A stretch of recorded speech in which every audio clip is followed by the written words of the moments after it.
Underrated Pokemon. Now when I say these words, I don't mean Pokemon that are actually top tier and don't need their respect as the gods because they are gods. I mean Pokemon that are better than people think they are. To be more specific, Pokemon that should be at least one tier higher than they already are. You might agree with me, you might disagree with me, but at the end of the day, it's all good. Oh, and one last thing, this top 10 is based off of the Pokemon Showdown tier list that is out at the time this video is released. So please don't try to roast me in the comments saying that one of the Pokemon on this list is already in OU because it got a buff in Sword and Shield or something like that. So without further ado, let's get this list started with number 10, Weavile. Some people might think Weavile isn't as good as it used to be because of its frailness, abundance of weaknesses, and the increase of good fighting types these recent years, but that's actually not true. With a base speed of 125, it can only be outsped by 4 Pokemon, 2 of which it can actually handle. Being a fast, heavy hitting dark ice type, it'll force some game changing Pokemon to swap out like Mew, Superior, Zapdos, and get killed Garchomp, Landorus, and Gliscor before they could even blink. Not to mention its surprising coverage moves like X-Scissor, Iron Tail, and Poison Jab that'll surely catch your opponents off guard.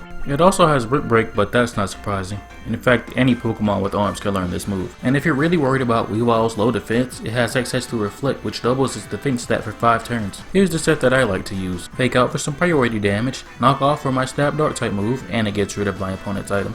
Ice Shard for a Stab Ice type move, and it gets priority, and Reflect for Weavile's low defense. Max out its attack and speed and give it whatever item you want, I prefer the Figurary, and you're pretty much set. But with great stats and a decent move pool, Weavile definitely has what it takes to hold its own in the OU tier.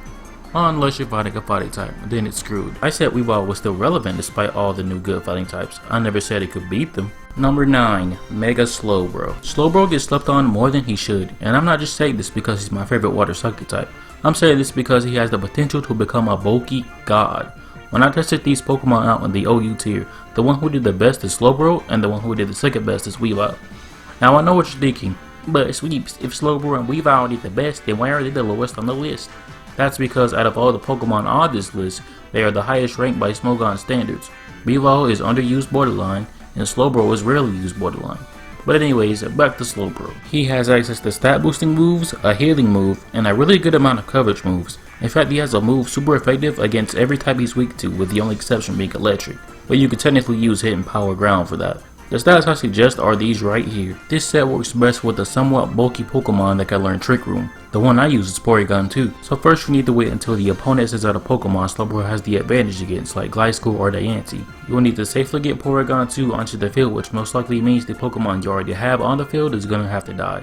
I'm sorry, Cortana, I love you. After the opponent's Pokemon attacks you, go straight for Trick Room and then swap out the Slowbro. Now this is where things start to get crazy. Your opponent is definitely gonna switch out because they don't want to get hit with the stab super effective Surf from a Pokemon with the 130 base special attack stat. So while they swap, you Mega Evolve and go for Calm Mind. For the next turn, go for Calm Mind again no matter what Pokemon they send out. Greninja, Ferrothorn, whatever. Finally, you go for one last Calm Mind, or if your health is too low, go for Slack Off, then Calm Mind. If all this goes correctly, then congratulations, your Slowbro is now a god. If you pull this off just right, you'll have 504 in defense, 490 in special defense, and 740 in special attack. The only things that can take you down now are Pokemon with stab, super effective moves, holding a choice item, and moves that chip away at your health like Toxic and Leech Seed. I have made so many people forfeit with this that it's not even funny. I have absolutely no doubt in my mind that Slowbro has what it takes to hold his own in the OU tier. Number 8, Porygon 2. One word, Eviolite. If you put 128 EVs in his defense and special defense stat, he will score over 370, which is definitely better than average. And if you max out his special attack stat all the way and attack after your opponent does,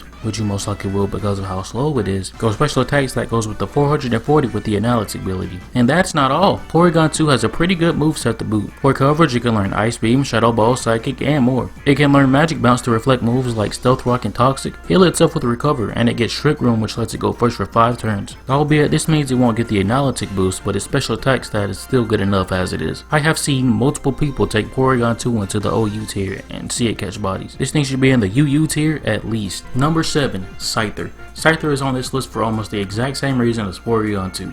The Eviolite. If you put an Eviolite on it, its defenses aren't too bad. It's not the fastest Pokemon, but it'll definitely outspeed from time to time depending on who you're fighting, and its 110 attack is nothing to scoff at either. Scyther also has access to one of the best abilities in the game, which is Technician. With this ability, Bug Bite and Aerial Ace's power goes up from 60 to 90. Bug Bite is important because it can stop your opponents from healing if they have a healing berry like the Figgy or Mago Berry. Aerial Ace is important because it's the best flying type move Scyther can learn. It only has 3 coverage moves, Night Slash, Brick Break, and Steel Wing, so be aware of that. Scyther also gets Quick Attack Attack as a priority move. I'll admit this Pokemon has one big problem, Stealth Rocks. If you use this Pokemon, make sure you have a Defogger. I would say put Defog on Scyther, but when you swap him in to use Defog, half his HP is gone, so it'll be pretty much pointless. When I tried using Scyther in OU, it didn't do great, but better than you'd expect. It mostly came in clutch with Quick Attack surprisingly. It got practically no kills, but if it wasn't for this thing, there was a lot of battles we wouldn't have won. It definitely doesn't belong in the OU tier, but I think it can do good in RU. Number 6, Metagross. So when I found out Metagross was in the RU tier, I was like, whoa, hold on. This isn't your average pseudo legendary here. But then when I saw all the checks he had in OU and UU, I only somewhat understood. Yes, there's a lot of good Pokemon that have the type advantage against Metagross, but he has a good enough move pool to counter that. He has Earthquake and Rock Slide for fire types, can learn Ice Punch for ground types, and can learn Brick Break for pesky dark types like Greninja. If speed is the problem, you can always double in one turn using agility. He can use Bullet Punch for priority damage, Stealth Rock, which is always a hassle for your opponent. Even Home Claws is viable because it not only boosts your attack stat but also increases the accuracy of moves that have a chance to miss, like Meteor Mash and Toxic. If all else fails, you could always go for Explosion as a failsafe. I honestly think that if you put an Assault Vest on him or use agility, he might be able to hold his own in the OU tier, and he can definitely catch some bodies in the UU tier. Number 5, Snorlax. Snorlax is good in OU for the same reason as Slowbro. They have one defending stat that's really high, and a move that boosts its other defending stat and its attacking stat at the same time. The Slowbro gimmick I mentioned earlier also works with Snorlax, though he doesn't get a healing move, so I just put a berry on him and use Recycle whenever he eats it. At first I wasn't really sure which ability to use. I know with Gluttony he eats his berry earlier, but if you have immunity you can't get poisoned, which is very important when setting up. In the end I think immunity is better, but if you want to chance it with Gluttony then fine by me. Snorlax has one of the best move pools in the game, so it shouldn't take you long to figure out which moves your team needs. I usually go with Earthquake because of good coverage, and Ice Punch to hit flying types. Other moves it gets are Body Slam, Crunch, Wild Charge, Surf, yes you heard me right, Surf, and Gunk Shot. Once you manage to get off 3 curses, the only things that can stop you are Will-O-Wisp, Mega Lopunny, and Mega Medicham. It honestly feels like this move was made for Snorlax. Only thing you need to do now is make sure his HP and special defense are maxed out and you're ready to start sweeping. Number 4, Weavile. I always saw this Pokemon as a slightly worse Mew, so it threw me off when I saw it in PU. I wondered why he was in the PU tier, so I tried to use him competitively to see how bad he'd do. I tried using him in OU, he was garbage. I tried using him in UU, he was garbage. I tried him in RU and he actually didn't do too bad. I maxed out his attack and speed, and the moves I used were Swords Dance, Flame Charge, Rock Slide, and Double Edge. And he did better than you'd think he would have. Usually after Swords Dance I go for Flame Charge, where not only does the move double in power, I get a boost in speed. And if you give it the Fire Memory as its item, Flame Charge gets stabbed and you can't get burnt, so you don't have to worry about Will-O-Wisp having your attack stat. I have Rock Slide for coverage and Double Edge just hits like a truck. I have one-shot multiple Pokemon with this move. Did it die from recoil? A couple of times, yes, but in my opinion it's still doing more good than bad. If you want to use a special attack, Weavile also gets work up, so if you want to use some of Weavile's special attacking moves like Surf and Air Slash, that works too. If you ever decide to play in the RU tier, be sure to give Weavile a shot. Also, fun fact, Weavile can learn all the pledge moves and Tri Attack. Not sure why though, it'll come up again in a future video. Number 3, Umbreon. Now Umbreon is on this list because of a gimmick I found out one day that actually works a good bit of the time. The moves you need are Mean Look, Toxic, Protect, and Moonlight. First you go for Mean Look so they can't escape, Toxic so they can get poisoned, Protect so you evade their attacks, and Moonlight to heal yourself. What you're essentially doing is Toxic stalling your opponent while healing and protecting yourself until they die. Although this can be very effective on some Pokemon, there are a lot of ways this can fail, and I mean a lot. Lots of Pokemon like to use U-turn and Volt Switch to leave the battlefield. If your opponent does this, the strategy won't work. It also won't work if your opponent uses Taunt, is a poison or steel type, has any other status condition inflicted on them, or is just too dang strong. If someone burns or paralyzes your Umbreon before you use Toxic, that status condition will be synchronized onto them, so it's best to have your ability as inner focus so that doesn't happen. But if your opponent doesn't have any of these counters, it's a guaranteed victory. Number 2, Electros. Now when I first found out this Pokemon's ability to type, like a bunch of other people, I said, hey wait a minute, that's not fair, that's basically cheating. But when I saw it in PU, I was like, well that can't be right, this thing basically has no weakness, it's gotta be at least in UU. So I experimented with this Pokemon, and it turns out this thing destroys in RU. Like I said, this Pokemon has basically no weakness, so it's a great Pokemon to start the match with. The moves I use are Fire Punch, Wild Charge, just watch out for the recoil, Aqua Tail, and my favorite move on this set, Power Up Punch. Using this move once sends Electros' attack stat over 500. Along with all these coverage moves it has, this Pokemon is destined to give your opponent a hard time. With these moves alone, it's already a check with practically half the Pokemon in the tier. I think the reason this works well is because you can have both a stat boosting move and an assault vest at the same time. which I only found out about a week ago. The wild charge recoil is a real pain and you're gonna die to it at least a couple times. I really hope they get rid of it in Sword and Shield, or at least make a new stronger electric move that does physical damage like they did with Liquidation. Also watch out for Zygarde 10% form. Number 1, Bellossom.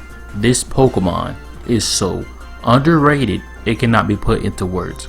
So let me tell you the story of how I found out Bellossom is a deity in disguise. A little over 2 years ago, I was playing in the OU tier and I said to myself, dang, once Volcarona uses Quiver Dance, it's kinda hard to take down. I wonder what other Pokemon get this move. So I looked the move up on Team Builder and it turns out the best Pokemon who got that move besides Volcarona was Bellossom. So I taught it Quiver Dance and some special attacking moves and it actually did really good. Like really good. A couple of months go by and I stopped playing Showdown. Over a year goes by and I start playing in the OU tier in Showdown and this thing still catches bodies like Brawl Meta Knight. Fight me! It all depends on your timing. The second your opponent sends out Ferrothorn or any other Pokemon Bellossom has the advantage against, you swap straight into Bellossom and spam Quiver Dance. When your stats are high enough and the time is right, you one-shot it with hidden power and go to town on their whole team. The only counters this thing has is Toxic and Fire types, and that ironically includes Volcarona. Like all its moves are resisted by Fire types and it's really upsetting, so if possible make sure their Fire type user is down before you send this god onto the field. This Pokemon is so much better than everyone thinks it is. If you use this Pokemon in literally any tier, I promise you won't regret it. That's all I have for today, but if you want to see more then subscribe and hit that notification bell. This has been J Sweeps and I will see you guys in the next video. Peace.